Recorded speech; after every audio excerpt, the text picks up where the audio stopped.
नमस्कार। एचएनएन पर खास प्रोग्राम खास मुलाकात आप देख रहे हैं। मैं हूं आपके साथ विशाल गर्ग। आज खास मुलाकात में हमारे साथ शख्सियत मौजूद हैं भुवन कापड़ी जी, उपनेता प्रतिपक्ष हैं। सर, बहुत स्वागत है आपका एचएनएन में। धन्यवाद बहुत बहुत। 2027 की चुनाव की अगर बात की जाए तो किस तरह से तैयार हैं आप सभी लोग और किस तरह से पार्टी की रणनीति आगे आप लोग चला रहे हैं? देखिए, 2027 की अगर बात हम चुनाव की करें तो पिछले 4 वर्षों में जो उत्तराखंड में भ्रष्टाचार, अपराध, कानून व्यवस्था, महिला दुराचार, बेरोजगारों पर लाठी, भर्ती घोटाला, भर्ती को बेचना, उत्तराखंड के रोजगार को बेचना, उत्तराखंड की सरकारी ज़मीनों को बेचना, इन सब चीज़ों को लेकर उत्तराखंड की जनता 2027 का इंतजार कर रही है। भारतीय जनता पार्टी ने इस देवभूमि में भ्रष्टाचार को चरम पर पहुंचाकर आज हमारे राज्य को भ्रष्टाचार में नंबर 1 पर पहुंचा दिया है। तो कांग्रेस पार्टी तो लगातार सरकार की जो जन विरोधी नीतियां हैं उनके खिलाफ प्रदर्शन कर ही रही है, लेकिन जनता भी इंतजार कर रही है कि इस भारतीय जनता पार्टी की सरकार की विदाई करी जाए।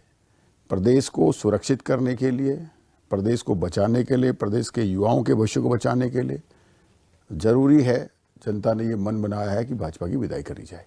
लेकिन कांग्रेस कितना एकजुट होकर के नजर आ रही है ऐसे में? क्योंकि साफ तौर पर आप अभियान तो चलाते हैं, लेकिन एकजुटता की जो बात आती है तो कई बार देखने को मिलता है कि एक अलग चल रहे हैं, दूसरे अलग चल रहे हैं। देखिए, कांग्रेस लोकतांत्रिक पार्टी है और कांग्रेस कुछ मुद्दों पर आपस में मतभेद हो सकते हैं, लेकिन जब पार्टी की बात आती है तो कांग्रेस पार्टी एक फोरम पर खड़े होकर चुनाव लड़ाती है। आज हम उत्तराखंड में संगठन सर्जन के तहत उत्तराखंड के जिला अध्यक्षों का चयन होना है, जिसमें मुझे लगता है कि 1-2 दिन में वो लिस्ट भी आ जाएगी। कांग्रेस बूथ लेवल पर अपनी तैयारी कर रही है। बात करें कि कांग्रेस के विभाजन की, तो मुझे तो लगता है कि कांग्रेस के मुकाबले भारतीय जनता पार्टी उत्तराखंड में ज़्यादा विभाजित दिखाई दे रही है। भाजपा के ही कई नेताओं ने खनन के खिलाफ बयान दिए हैं, भाजपा के ही नेताओं ने भर्ती घोटाले पर बयान दिए हैं। तो अलग अलग कहीं दिखाई दे रही, तो इस प्रदेश में भारतीय जनता पार्टी दिखाई दे रही है। कांग्रेस एकजुटता के साथ जो है चुनाव के लिए तैयार है। तो इस बार किस तरह के मूल मंत्र आप लेकर के जा रहे हैं? युवाओं के बीच में तो आप हैं, लेकिन युवा सड़कों पर नजर आते हैं, कभी भर्ती घोटाले को लेकर तो कभी अन्य मांगों को लेकर। विपक्ष होने के नाते आप कितना उन लोगों के साथ खड़े हुए हैं? देखिए, अगर भर्ती घोटाले की बात करें तो विधानसभा में सबसे पहले कांग्रेस पार्टी ने ही भर्ती घोटाले को दमखम से उठाने का काम किया। उसके बाद कांग्रेस पार्टी ने ही सचिवालय घेराव भी उसमें किया और जो भ्रष्ट अधिकारी हैं उनके खिलाफ जो है मांग करी कि उनको निलंबित किया जाए। और जब जब बेरोजगार संगठन ने जो भी प्रदर्शन किया है तो कांग्रेस के नेताओं ने बढ़ चढ़कर उनका सहयोग किया है। हाँ, मैं ये बात जरूर कहता हूँ कि कांग्रेस ने बेरोजगारों के आंदोलन को राजनीतिकरण करने का कभी कोशिश नहीं करी। कांग्रेस ने बेरोजगारों के आंदोलन को बेरोजगारों के साथ उनके समर्थन में खड़े होकर सहयोग किया और उसके बाद ही जो है कि सरकार नतमस्तक हुई। क्योंकि जब बेरोजगारों के आंदोलन के साथ कांग्रेस का, मैं खुद भी उस जो है प्रदर्शन में, सारे प्रदर्शनों में हमेशा रहा, चाहे वो कचहरी का प्रदर्शन हो, चाहे उससे पहले जब युवाओं में लाठीचार्ज हुआ उसकी बात हो, चाहे अभी जो वर्तमान में हुआ उसमें हो, तो कहीं न कहीं हर व्यक्ति की ये मांग थी कि इसकी सीबीआई जांच कराई जाए भर्ती घोटालों की। और सीबीआई जांच जो सरकार बड़ी उपलब्धि बता रही है और मुझे तो बड़ा कभी हास्यास्पद भी लगता है कि कभी मुख्यमंत्री तो कभी पूर्व मुख्यमंत्री जो है सीबीआई कराने पर जो है कि अपनी उपलब्धि बता रहे हैं। मुझे लगता है वो ये सोच नहीं पा रहे हैं कि राज्य की जनता और राज्य के युवाओं को उत्तराखंड की सरकार और उत्तराखंड के सरकारी तंत्र और सरकार की जांच एजेंसियों पे भरोसा नहीं है। इसलिए उन्होंने सीबीआई की मांग करी थी और सरकार को घुटनों पर आकर सीबीआई करानी पड़ी। सीबीआई कराने का सीधे सीधे मतलब है कि राज्य के लोगों को आपके ऊपर भरोसा नहीं है। सीबीआई की मांग कर कर राज्य के लोगों ने, युवाओं ने सरकार पर अविश्वास जताया है। वो अविश्वास है और जिसे सरकार अपनी उपलब्धि समझ रही है। और अगर सीबीआई जांच ईमानदारी से होती तो कहीं ना कहीं भारतीय जनता पार्टी के बड़े सफेदपोश भर्ती घोटाले की जद में आपको आते हुए दिखाई देंगे। अच्छा, वोट चोर गद्दी छोड़ आप लोग नारा भी दे रहे हैं, अभियान भी चला रहे हैं, सड़कों पर भी आप लोग उतर करके संघर्ष करते हुए नजर आ रहे हैं। क्या इसका फायदा 2027 में मिलेगा या फिर किस तरह के ये नारे आप दे रहे हैं? देखिए वोट चोर गद्दी छोड़, कांग्रेस पार्टी संविधान को मानने वाली पार्टी है और संविधान में हर व्यक्ति को एक वोट डालने का अधिकार है एक चुनाव में, और एक जगह डालने का अधिकार है। तो जैसा महाराष्ट्र के लोकसभा चुनाव के बाद विधानसभा चुनाव में सिर्फ 6 महीने के अंतराल में 1 करोड़ के आसपास वोट बढ़ जाते हैं, एक ही घर में 4-4 हजार वोट बन जाते हैं, एक ही घर में अलग अलग समुदाय के लोग रह रहे हैं, 200-250-300 वोट तो एक घर में बनना जो है कि बड़ा सामान्य सी बात चुनाव आयोग ने कर रखी है। तो पहले सरकारें राजा के घर पे पैदा होती थी, जब लोकतंत्र आया तो सरकार राजा को जनता ने तय किया कि ये राजा होगा। अब यहाँ पर भारतीय जनता पार्टी और चुनाव आयोग, जो वो संविधान का मूल अधिकार है जनता की चुनी ही सरकार, तो जनता सरकार चुन तो रही है लेकिन उसमें वो घोटाला कर रहे हैं। तो कांग्रेस का पहला उद्देश्य है कि जो हमारा संविधान कहता है कि लोगों को वोट देकर सरकार चुनने के लिए हमारे देश का संविधान बना है, तो वो सही होना चाहिए। अगर वोट देकर सरकार जो है भारतीय जनता पार्टी और चुनाव आयोग के हिसाब से अगर बन रही है तो सीधे सीधे संविधान का हनन हो रहा है, हर व्यक्ति का जो अधिकार है उसका हनन हो रहा है। तो उसके खिलाफ ये मुहिम है। कांग्रेस कोई भी मुहिम जो है देश हित में, प्रदेश हित में, जनहित में चलाती है। कांग्रेस कोई भी मुहिम इसलिए नहीं चलाती कि उनको चुनाव में क्या लाभ होगा, ये काम भारतीय जनता पार्टी का है। वो चुनावी लाभ के लिए 5 साल तो लोगों को तड़पाते रहते हैं और 5वें साल में अभी बिहार में आपने देखा होगा 10-10 हजार रुपये महिलाओं के खाते में डाल दिए। 4.25 साल उन्हें याद नहीं आया कि महिलाओं को हमें मजबूत करने की ज़रूरत है, मदद करने की ज़रूरत है, लेकिन चुनावी वर्ष में पैसे डालते हैं। तो वो काम भारतीय जनता पार्टी का है। कांग्रेस जनहित के लिए, समाज हित के लिए, देश हित के लिए, राज्य हित के लिए और संविधान के संरक्षण के लिए जो है आंदोलन चलाती है। लेकिन बीजेपी तो कहती है कि जहां पर आप लोग जीत जाते हैं वहां पर ईवीएम सही होती है, यानी कि चुनाव आयोग सही होता है, लेकिन जहां पर हार जाते हैं वहां पर ठीक नहीं। देखिए, भारतीय जनता पार्टी जहां पर हारती है वहां वोटों का अंतराल बहुत ज़्यादा होता है। देखिए, हम ये नहीं करते कि वो नहीं कर रहे हैं, वो सब जगह पर किसी न किसी तरीके से गड़बड़ी करते हैं। आप इन्हीं हमारे प्रदेश में आप देख लीजिए, भारतीय जनता पार्टी करनी और कथनी, एक तरफ तो कहते हैं एक देश, एक विधान, एक संविधान, एक चुनाव, 1 नेशन 1 इलेक्शन। दूसरी तरफ उत्तराखंड में जो चुनाव 5 साल पहले प्रस्तावित होते हैं, चाहे वो नगर पालिका का हो चाहे वो पंचायतों का, उनको 1-1 साल देर कर रही है। तो वो सरकार कहाँ सच और झूठ और कहाँ उस पर बात या विश्वास किया जा सकता है। लेकिन परिवारवाद का मुद्दा अक्सर उठता है जब भी चुनाव आते हैं, कहते हैं कि कांग्रेस परिवारवाद करती है। उसको आप लोग किस रूप में देखते हैं? देखिए, अगर परिवारवाद की बात करें और भारतीय जनता पार्टी परिवारवाद की बात करे तो कहीं शोभा नहीं देता। मैं आप इतिहास की भी बात करूं तो भारतीय जनता पार्टी के लोग नेहरू जी और पटेल साहब पर आरोप लगाते हैं। नेहरू जी के जीते जी इंदिरा गांधी कभी संसद नहीं गई, उन्हें चुनाव लड़ने का मौका नहीं मिला। नेहरू जी के बाद लाल बहादुर शास्त्री जी प्रधानमंत्री बने। नेहरू जी के मृत्यु के बाद कांग्रेस के नेताओं ने इंदिरा जी को प्रधानमंत्री चुना, न कि नेहरू जी के जीते जी। लेकिन सरदार वल्लभ भाई पटेल की मृत्यु के बाद कांग्रेस ने सरदार वल्लभ भाई पटेल की बेटी को और बेटे को, दोनों को कांग्रेस से चुनाव लड़ाकर सांसद भी भेजा, राज्यसभा भी भेजा। उस बात को वो नहीं कहेंगे। अगर आज परिवारवाद की बात करें तो अमित शाह जी के बेटे जैसा वो आज कहाँ बैठे हुए हैं, उससे बड़ा परिवारवाद क्या हो सकता है। अगर आज हम बात करें तो राजनाथ सिंह जी के बेटे वो किधर हैं? नितिन गडकरी के बेटे का 1600 गुना व्यापार बढ़ गया है, वो परिवारवाद नहीं है। भारतीय जनता पार्टी परिवारवाद को खुद बढ़ावा दे रही है, कांग्रेस नहीं बढ़ावा दे रही है। भारतीय जनता पार्टी बढ़ावा दे रही है, आरोप कांग्रेस पर लगाती है। अगर आज कांग्रेस में आप देखेंगे तो नए नेतृत्व को उभारने का काम कांग्रेस करती है। भारतीय जनता पार्टी अगर नया नेतृत्व भी उभार रही है तो वो इसलिए कि उन्हें पुराने नेतृत्व से खतरा है और उन्हें खत्म करने के लिए नया नेतृत्व पैदा कर रही है। इसलिए नहीं कर रही कि देश हित में, जनहित में, राज्य हित में, वो अपने हित में, व्यक्तिगत हितों में काम कर रही है। और परिवारवाद को अगर आप पूरी लिस्ट भाजपा के नेताओं की निकाल लेंगे तो कांग्रेस से कई गुना बड़ी होगी। अच्छा, 2022 में जब इलेक्शन हुआ तो ये देखा गया कि मुस्लिम यूनिवर्सिटी का नाम आया और उस दौरान ये भी कहा गया कि जुम्मे की छुट्टी कर देंगे। तो आखिर ये जो इस तरह के चीज़ें आई, ये कहाँ से आ गई और क्या इसका खामियाजा भी भुगतना पड़ा कांग्रेस को? देखिए, भारतीय जनता पार्टी सिर्फ दुष्प्रचार करने पर विश्वास रखती है। अगर उनको कहीं ऐसा एविडेंस है तो लाइए, उसके खिलाफ कार्रवाई करिए। आप कार्रवाई क्यों नहीं करते? अगर ऐसा कुछ किया तो आप कार्रवाई करिए।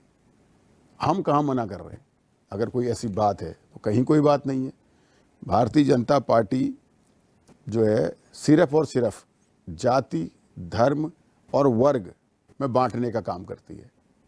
उनका काम देखिए, अगर हम इतिहास के ज़माने से भी देखें तो जो आरएसएस का जो जन्म हुआ या जो उद्देश्य है वो कांग्रेस भारत को बांटने के लिए हुआ है, जाति धर्म में, और आज वो वही कर रहे हैं।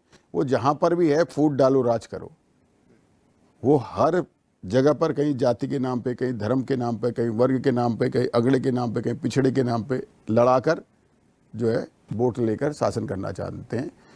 वो हिंदुस्तान की एकता और अखंडता को बनाए रखने में विश्वास नहीं रखते। उनका विश्वास है हिंदुस्तान लड़ता रहे और हम राज करते रहें। उन्हें एकता अखंडता से कोई उनका जो है सरोकार नहीं है। भारतीय जनता पार्टी तो ऐसी पार्टी है जिसकी शुरुआत ही जो है दंगू से हुई है, तो उनके बारे में क्या कह सकते हैं? जाति धर्म वर्ग में फैलाने के अलावा और वो क्या कर सकते हैं? लेकिन फिर भी कांग्रेस के कई बड़े नेता छोड़ करके बीजेपी में शामिल हो रहे हैं, उसके पीछे की क्या वजह? देखिए, कांग्रेस के बड़े नेता छोड़कर बीजेपी में शामिल नहीं हो रहे हैं। कांग्रेस के बड़े नेताओं को, देश के बड़े नेताओं को डराकर, धमकाकर, प्रलोभन देकर भारतीय जनता पार्टी में शामिल किया जा रहा है।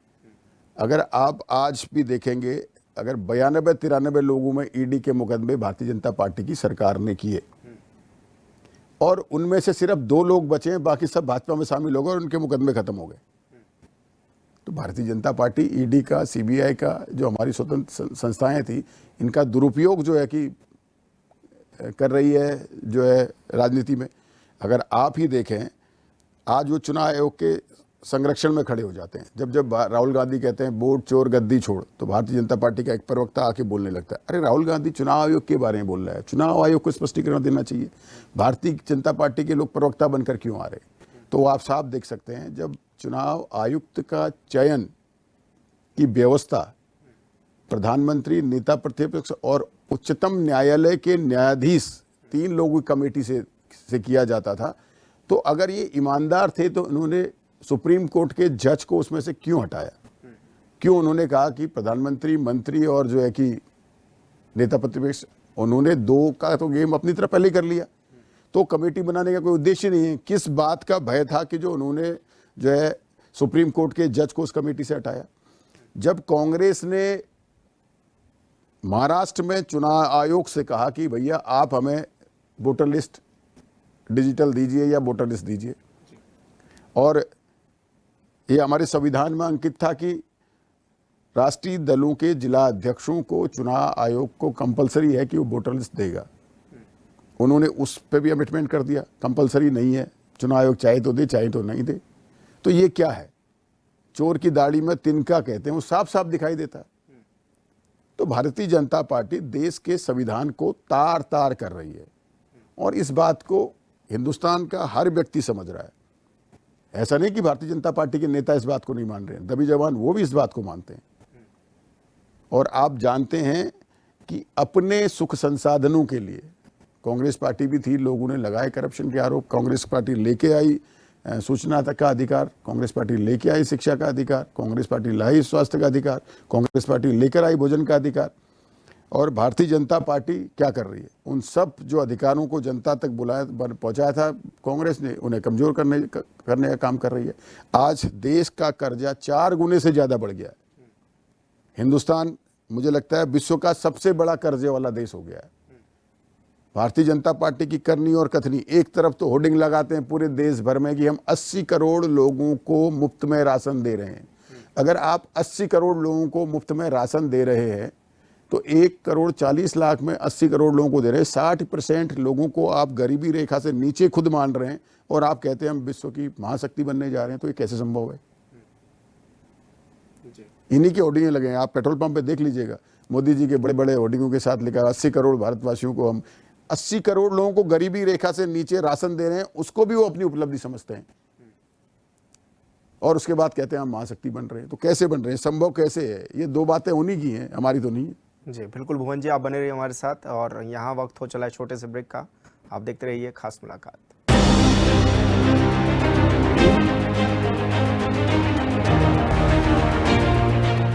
ब्रेक के बाद स्वागत है आपका खास मुलाकात में। हमारे साथ मौजूद हैं भुवन कापड़ी जी।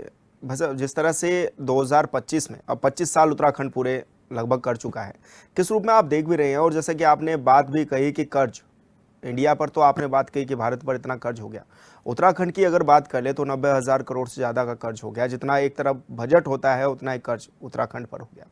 क्या उस पर भी कुछ विचार विमर्श करने की ज़रूरत है? बिल्कुल। उत्तराखंड की रजत जयंती पर सबसे पहले तो मैं उत्तराखंड के राज्य आंदोलन शहीदों को नमन करता हूं, उत्तराखंड के राज्य आंदोलनकारियों को नमन करता हूं और उत्तराखंड की जनता को रजत जयंती की बहुत बहुत बधाई शुभकामनाएं देता हूं आपके माध्यम से। देखिए, 25 वर्ष युवा उत्तराखंड, क्या खोया क्या पाया। अगर हम इस पर चर्चा करें तो इन 25 वर्षों में 15 वर्ष भारतीय जनता पार्टी की सरकार इस राज्य में रही और उसमें हम बात करें 2002 में अंतरिम सरकार के बाद पहली बार राज्य को जनता ने कांग्रेस के हाथों पर सौंपा और कांग्रेस ने पंडित नारायण दत्त तिवारी के नेतृत्व में उत्तराखंड में सरकार बनाई। पंडित नारायण दत्त तिवारी जी के अनुभव और कांग्रेस की नीति का उत्तराखंड को असीम लाभ हुआ। उन 5 वर्षों में मुझे लगता है कि हजारों की संख्या में जो सबसे बड़ी समस्या रोजगार है, उसके लिए उद्योग लाने का काम पंडित नारायण दत्त तिवारी जी ने किया। और उत्तराखंड में सितारगंज में, रुद्रपुर में, काशीपुर में, हरिद्वार में, सैलागुई में अनेकों जगह पर हजारों उद्योगों की स्थापना करी, जिसमें लाखों युवाओं को रोजगार मिला। उच्च शिक्षा के क्षेत्र में बहुत तेजी से तिवारी जी की सरकार ने काम किया और पहाड़ के कोनों कोनों में उच्च शिक्षा के संस्थान और प्राथमिक शिक्षा के संस्थान को खोलने का काम किया। बहुत सारे अस्पतालों का निर्माण, हमारा खटीमा भी 100 बेड का जो अस्पताल है वो उसी समय स्वीकृत हुआ, उसकी शुरुआत तभी हुई। तो बहुत सारे अस्पताल खोलने का काम किया जिससे स्वास्थ्य सुविधाएं इस राज्य की दुरुस्त हो सकें। और तिवारी जी की सरकार में मुझे लगता है कि आज तक की सबसे स्टेबल और सबसे विकासशील और सबसे ईमानदार सरकार रही होगी। उसके बाद 2007 में भारतीय जनता पार्टी की सरकार बनी। उन 5 सालों में भारतीय जनता पार्टी मुख्यमंत्री बदलने में ही रह गई। 5 सालों में 3 मुख्यमंत्री, अंतरिम सरकार 1.5 साल में 2 मुख्यमंत्री। और मैं ये नहीं कहता कि खंडूरी जी ने गुड गवर्नेंस चलाई बहुत अच्छी, जिसमें उन्होंने कोशिश करी कि जो भर्ती परीक्षाएं हैं उन परीक्षाओं में इंटरव्यू ख़त्म किया जाए, जिससे कि जो घोटाला हो रहा था वो ख़त्म हो। और एनडी तिवारी जी की सरकार में जो भू कानून था उसमें 500 मीटर, शायद मेरे ख्याल से, मैं कंफर्म नहीं हूँ, 500 मीटर कोई खरीद सकता था, उसको उन्होंने 250 मीटर किया। उसके बाद मुख्यमंत्री परिवर्तन हुए, निशंक जी बने, फिर निशंक जी चेंज हुए, फिर खंडूरी जी बने, अंतरिम सरकार में 2 मुख्यमंत्री बने। उसके बाद प्रदेश का नाम अगर विख्यात हुआ तो घोटालों के लिए। जल विद्युत निगम की जो परियोजनाएं थी और जो कुंभ हुआ था, उस घोटाले ने उत्तराखंड को चर्चा में लाकर खड़ा कर दिया कि उत्तराखंड में भ्रष्टाचार तेजी से बढ़ने लगा। फिर उसके बाद भारतीय जनता पार्टी की सरकार के बाद 12 में कांग्रेस की सरकार बनी। उस कांग्रेस की सरकार की अगुवाई विजय बहुगुणा जी ने की और विजय बहुगुणा जी के समय पर जो सबसे बड़ी उपलब्धि थी, जो हमारे राज्य के कर्मचारी संविदा कर्मचारी थे, उन संविदा कर्मचारियों को पूरे देश में सबसे कम समय में नियमित करने का काम विजय बहुगुणा जी की सरकार ने किया। गैरसैंण में विधानसभा भवन बने, उसकी शुरुआत कांग्रेस की उस सरकार में हुई। उसके बाद आपदा का ध्वंस उत्तराखंड ने झेला और विजय बहुगुणा जी के बाद हरीश रावत जी को उत्तराखंड की कमान मिली और हरीश रावत जी ने उत्तराखंड में उत्तराखंड की जो जैविक उत्पाद है उन्हें एक नई पहचान देने का काम किया। उसके साथ ही अंतिम छोर पे जो लोग थे जिन्हें कोई सहयोग नहीं हो पा रही थी उन तक पेंशन पहुंचाने का काम हरीश रावत जी की सरकार ने किया। हमने बहुत सारे कॉलेजों का उच्चीकरण किया, स्कूलों का उच्चीकरण किया और जो श्रम विभाग की मजदूरों की जो योजना है उसको एक नया आयाम देने का काम कांग्रेस की सरकार ने उसमें किया। जब भारतीय जनता पार्टी की सरकार में एक व्यक्ति को उसका लाभ हुआ था, कांग्रेस ने उन 5 वर्षों में उसको मजदूरों तक पहुंचाकर 1,65,000 से ज़्यादा लोगों को लाभ देने का काम किया और 7 लाख से ज़्यादा लोगों को रजिस्टर्ड करने का काम किया। तो ऐसे ही बहुत सारे काम हरीश रावत जी के समय पर हुए। केदारनाथ को पुनर्स्थापित करने का काम, दोबारा लोगों का, हमारे देश के विदेश के लोगों का केदारनाथ पर भरोसा हो तो उसके लिए राहुल गांधी को लाकर केदारनाथ की पैदल यात्रा करी गई कि केदारनाथ सुरक्षित है, अब यात्रा दोबारा शुरू हो सकती है और दोबारा केदारनाथ बद्रीनाथ में लोगों को लाने का काम कांग्रेस की सरकार ने किया। उसके बाद भारतीय जनता पार्टी की सरकार बनी।